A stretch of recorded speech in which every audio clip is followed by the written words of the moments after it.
أنا الابن الذي يلقى عطاء أبويه بالبر جناح الذل يخفضه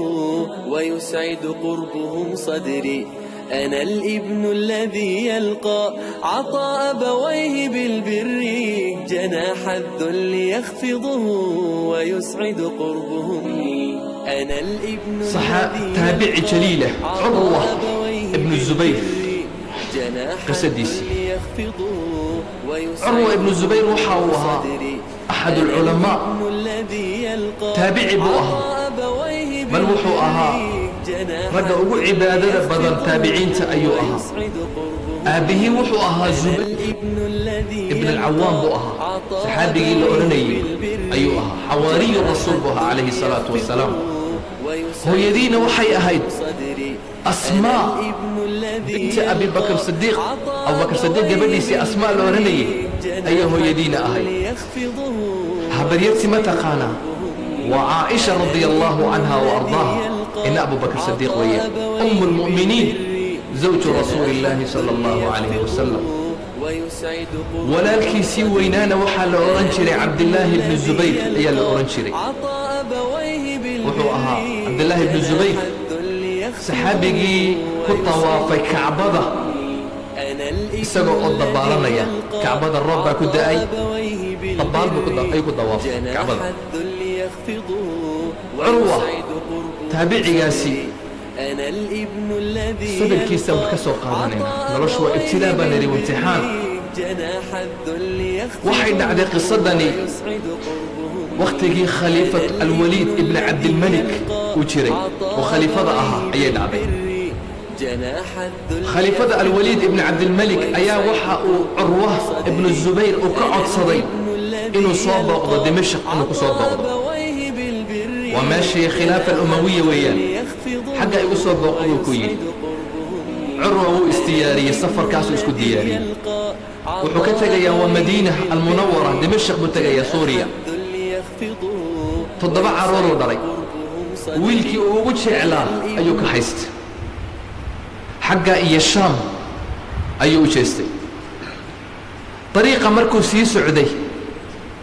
حنون باكو دعي لقطة أيو حنون كا دعي وسعون كريواي ولا أوربا لغو قاضي خليفة دي بالو جايي إساقو أوركا لغو وضو آد بوغحي شوضي نينكا أسو كليفي مسافة دا دير صوم مري ee ku soo xanuunsaday wadada waxa uu u doonay dhakhtarada ragii ugu xariifsanaa ay u raadiyay rag badan baa loo soo ururiyay waxay isku waafaqeen dawo kale inuuna lahayn ilaa lugta laga gooyo mooyaane maxaa yeelay waxay yidhaahdeen lagu daayo xanuunku wuu sii faafi وإن مركا لوقت إلى حوجة وإن لقى جوي لهذين هذيك اللي تركه قدام بوجارية آد بوجان حي ننكي مرتدى كوها وسجوا عصدي سجوا فيو إنه يمادو دبنا وكتب وسوى الله انقرأ وكان حي لكن رجل اخترضها صدا سيسكوا وافقين حل كلام لي لهذين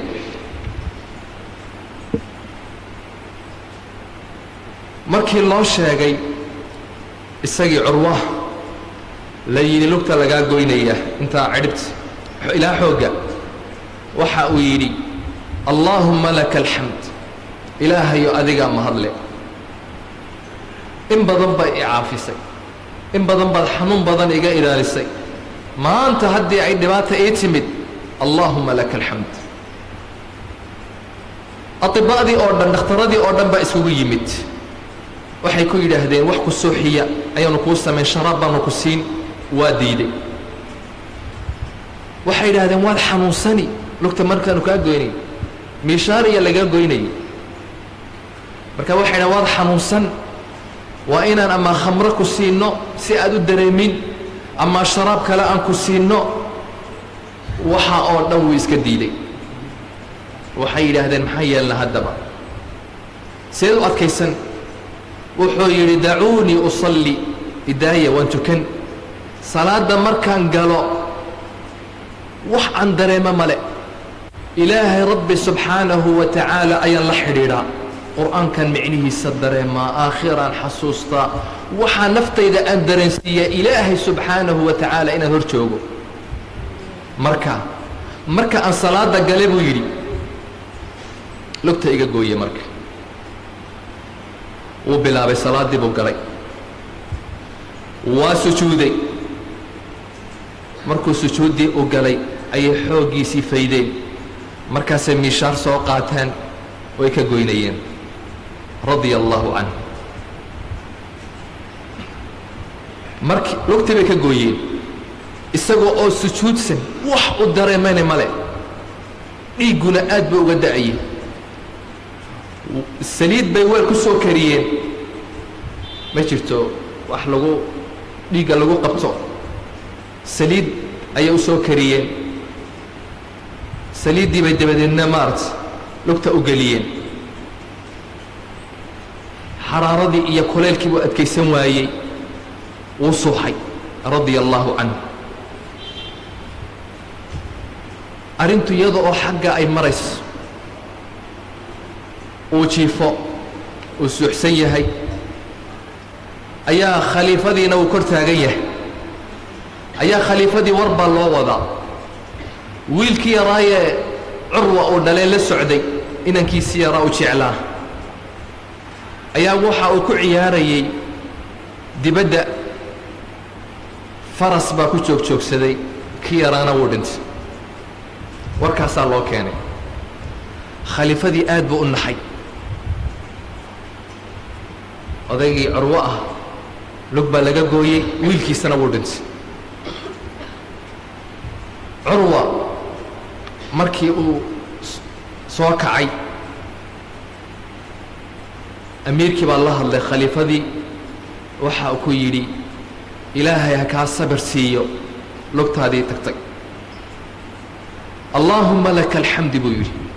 wa innaa lilaahi wa innaa ilayhi raajicuun waxa uu ku yidhi musiibo kalean kuu sheegayaaye sabir iyadana wiilkaagii waa dhintay faras baa ku joogjoogsaday uu dhintay muxuu yidhi miyuu argagaxay miyuu orday waa musiibataah miyuu yidhi may allaahumma laka alxamd innaa lilaahi wa innaa ilayhi raajicuun buu yidhi ilaahay waxa uu isiiyey buu yidhi 7 carruura mid buu iga qaaday mid hadduu qaatay ilaahay subxaanahu wa tacaala isagaa mahadle 4 xubin buu ilaahay i siiyey mid haddii la iga gooyey ilaahay 3 buu ii raabay alxamdu lilaah ayuu yidhi waxaanan rajaynayaa in ilaahay subxaanahu wa tacaala intaaba uu igula kulmiyo jannada buu yidhi jannada aan kula kulmo waxaa loo keenay lugtiisii waatan baa lugti lagaa gooyey lugtii buu eegay wuxuu yidhi ina allaha yaclam ilaahay wuxuu og yahay annii maa mashiitu bika ilaa macsiyatin qad inaanan xaaraan lugtii aanan ku socon meel xaaraana inaanan ku tegin ayuu ilaahay og yahay subxaanahu wa tacaala waxa uu bilaabay curwa inuu yaro saro kaco uu tukubo ayuu bilaabay ol baa la siiyey uu ku soconayay maalin maalimaha ka mida wuxuu u soo galay khaliifadii wuxuu arkay oday da'ah oo khaliifada ag fadhiya ayuu arkay odayga wuu indhalaayah nabar weyn ayaa wejiga kaga yaala khaliifadii baa wuxuu ku yidhi curwa qisada odaygan ku dhacday bal weydii isagana dhibaataa qabsatee curwa waxa uu yidhi waxaan ku idhi sheekhow bal qisadaada iga warran maxaa ku helay waxa uu igu yidhi curwa habeenada ka mida ayaan xoolahaygii oo dhan soo kaxaysay wax iga xoolo badnaana wuu yar yahay buu yidhi iyo awlaaddaydii meel webiya ayaan u hoyday dumar badan 3 ayaan watay awlaaddaydii xoolahaygii oo dhan meeshaa webiga ah ayaan u hoyday buu yidhi aniga oo hurda ayaa waxaa yimidba webi xooglaa soo jabay ciyaalkaygii iyo maalkaygii iyo haweenkaygii oo dhanba ula tegay gebi subaxdii waagu wuxuu ii baryey wa ana laa amliku ilaa طifl sagiir wiil yar ayaa ii hadhay xoolahaygii iyo awlaaddaydii iyo haweenkaygii iyo awr ayaa ii hadhay wax kaloo ii hadhay male awrkii baa baxsaday buu yidhi markaasaan wiilkii yaraa ka tego awrka soo qabo baan is yidhi markaan xoogaa daba ordayo ayaan waxaan maqlay buu yidhi wiilkii yaraa oo qayliyaya waan soo jeestay yey baaba qabsaday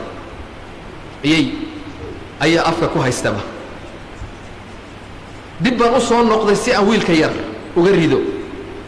laakiin wuuba cunay buu yidhi wuu googooyey maxaan samayn awrkii gaadh baan is idhi buu yidhi awrkii aan daba orday ayaa igu soo jeestay anigii wuuna igu tuntay buu yidhi wejigan aad arkaysay naburkan awrkii baa sidaa ii galay curwa waxa uu yidhi waxaan ku idhi maxaad leedahay haddaba maxaad samayn waxa uu yidhi odaygii waxaan leeyahay allaahumma laka alxamd taraka lii qalban caamira walisaanan daakira ilaahayow mahad oo dhan adigaa leh